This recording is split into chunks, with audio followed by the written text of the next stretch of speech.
him back in 1988, spring of '88. He said, in the dream, I saw a fire hitting the back building, the education building, and I saw a crane show with a wrecking ball and knocking down all the bricks, and a wind blowing, and on the foundation it said, Jesus is Lord. And he said, what do you think God's trying to say? And I said, I don't know. I'm not sure, but I think God's relaying a foundation of him to be Lord of this church because his promises are still committed to this church. So that's what we had, and we were like, wow, that's really, really cool.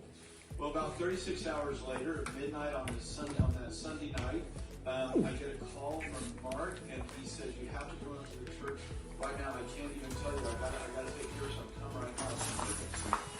So I rush up to the church, and we're standing in the parking lot as we're watching a fire consuming the back building, literally a physical fire from the inside out.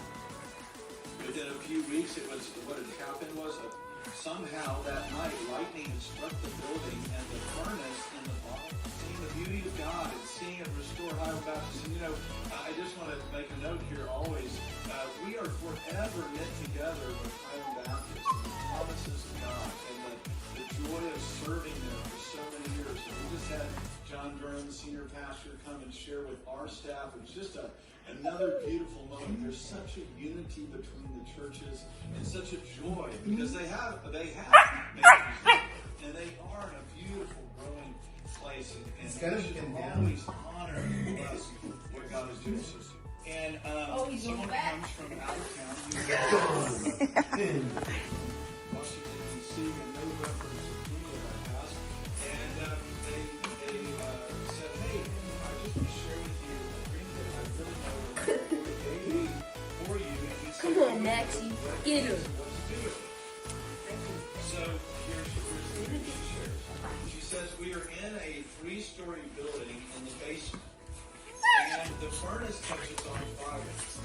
And as it catches on fire, I'm concerned because it begins to consume the bottom floor. And I say to you, we got to get out of here. This is fire's going to get work.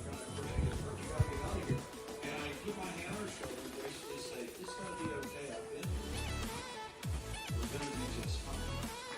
So then fire hits the second story, and when it hits the second story, it begins to consume everything around it. She said, but the unique thing in the second story was there was like a platform that somehow the fire didn't consume it. On it was a grand piano.